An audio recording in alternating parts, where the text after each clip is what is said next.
If there is one commodity whose slight price fluctuation can send ripples of anxiety across the entire society, mobilize the press, trigger emergency meetings among regulatory agencies, and spark conversations ranging from somber cafe discussions to dinner table laments, that commodity is pork. It is not just gasoline, nor is it electricity, it is also pork. This realization, while perhaps sounding absurd on the surface, reflects a profound truth. Pork is far more vital to the Vietnamese population than most outside observers realize. Vietnam currently ranks fourth in the world for annual per capita pork consumption, an astonishing fact indeed. The nations that typically precede Vietnam on this list are three familiar titans of consumption. Standing virtually unopposed at the top is China, a nation where the pig is the cornerstone of the diet and arguably the culture. The Chinese consume pork at all levels, from simple family meals and street vendor stalls to elaborate state banquets.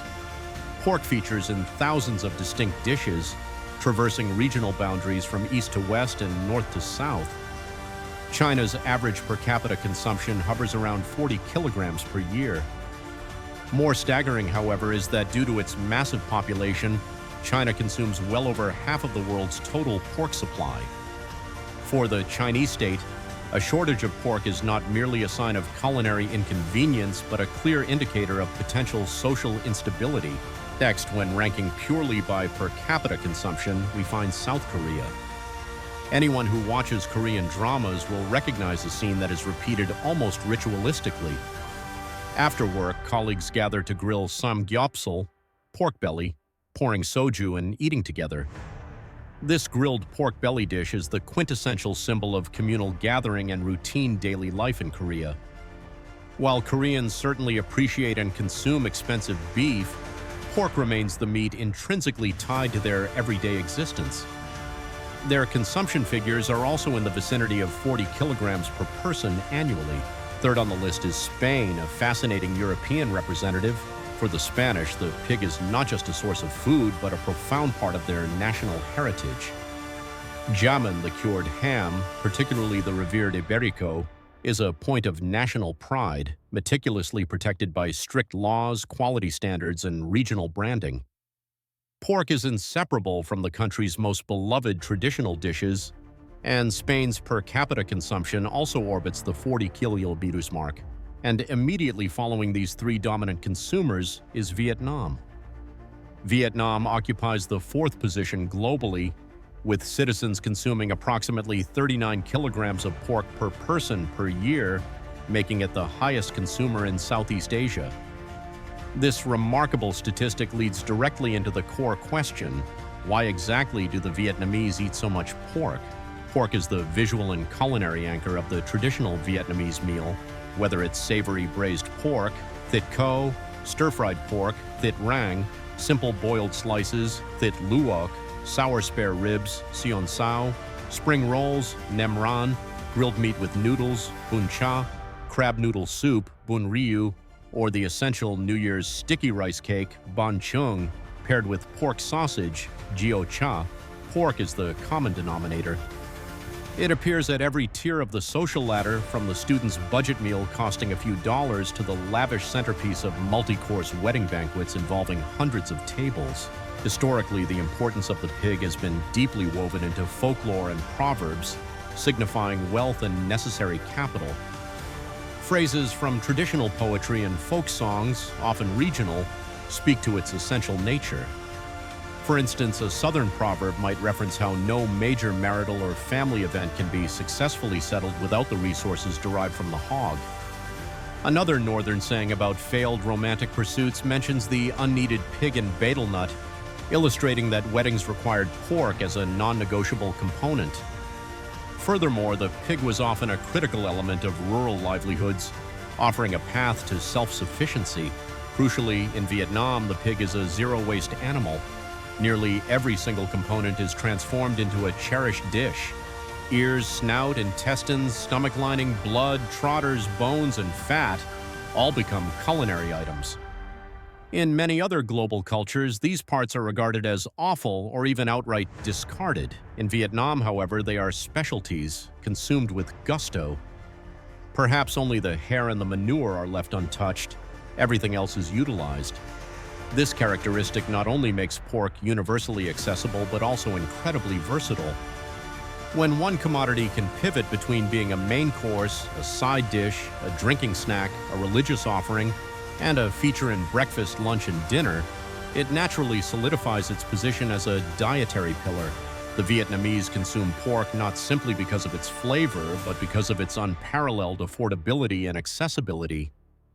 Compared to alternatives like beef, pork maintains a far more stable and agreeable price point, requiring less financial outlay and being less susceptible to global market volatility.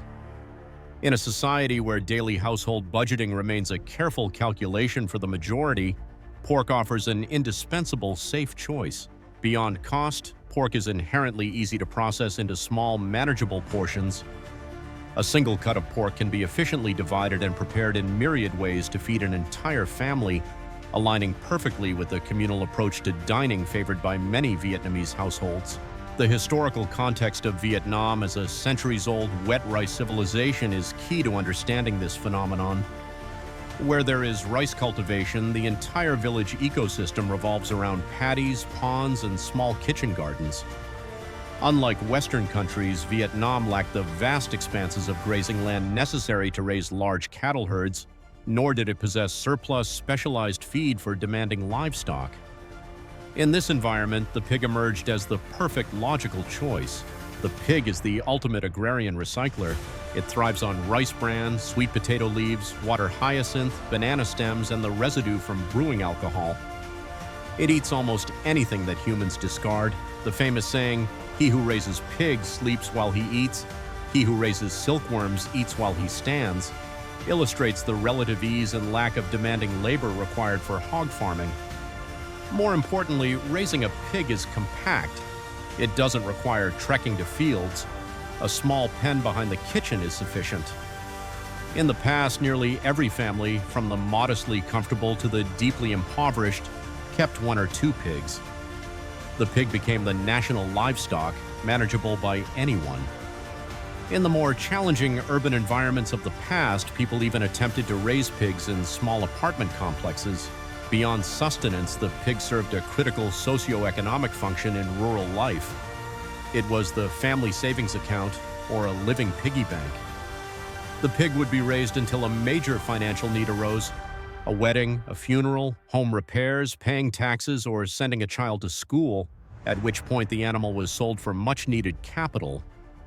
This is why the ritual of raising a pig for Tet, Lunar New Year, is so significant. Slaughtering the pig at year's end provided delicious meat, but more importantly, it was the tangible culmination and reward for a year of diligent labor. Because pork is so intrinsically linked to life's milestones and financial security, it has penetrated the Vietnamese consciousness deeply. It is not an extravagant or rare delicacy, it is an affordable, universally available, versatile meat. A simple pot of braised pork can turn an ordinary family meal into a respectable dinner. Boiled pork is simple sustenance. A handful of bones simmered provides soup stock for the entire day. Through generations, the Vietnamese palate has become accustomed to pork. Eating rice means thinking of pork. Preparing a feast demands pork dishes. Tet without pork is simply unthinkable. Even as modern life has shifted with increased urbanization, modern markets, and overflowing supermarkets, the pig may no longer reside behind the kitchen, but it remains centered on the dining table. The habits formed over centuries persist, creating a fundamental reason why Vietnamese consumption is high. It's not necessarily that they eat excessive amounts, but that the habit is deeply ingrained from time immemorial. This historical context explains why the price of pork affects the entire social fabric of Vietnam.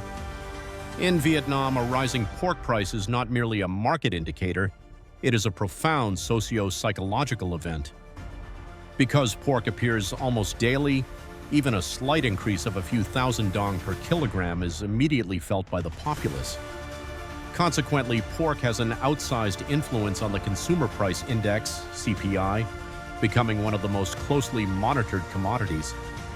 Simply put, pork is more than food, it is a reliable barometer of living standards. Looking beyond national borders, Vietnam is not an anomaly in its high pork consumption. It sits squarely within a clear cultural and geographical zone. This is a region where pork is not restricted by religious dietary laws, where the climate is neither excessively cold nor arid, and where the predominant culinary tradition favors rich, savory, and often fatty dishes served with starches. This combination creates a perfect environment for pork. In East Asia, China, Korea, Japan, and Vietnam, pork holds a central position in gastronomy. The regional cooking methods, braising, simmering, stir-frying, grilling, and boiling, are ideally suited to the characteristics of pork. The story is similar in Southern Europe. In countries like Spain and Portugal, the pig represents not just sustenance but cultural identity. Cured hams, sausages, cold cuts, and stews all revolve around the utilization of the pig. These nations lack religious barriers to pork consumption and boast ancient traditions of meat processing and preservation. Conversely, observe the zones where large populations consume little pork, the Middle East with its predominantly Islamic nations, and large segments of India where Muslim communities are also sizable. In these regions, pork is virtually absent from daily life. Where these cultural and religious barriers do not exist, in East Asia and continental Europe, pork has had the freedom to flourish and become deeply embedded in daily dietary habits. This dynamic is a reflection of culture and belief, not simply taste preferences. Vietnam is situated at the convergence of many favorable factors: a tropical climate, wet rice agriculture, a rice-based diet, culinary traditions favoring slow cooking and savory preparation, and critically, the absence of any major religious prohibition against pork.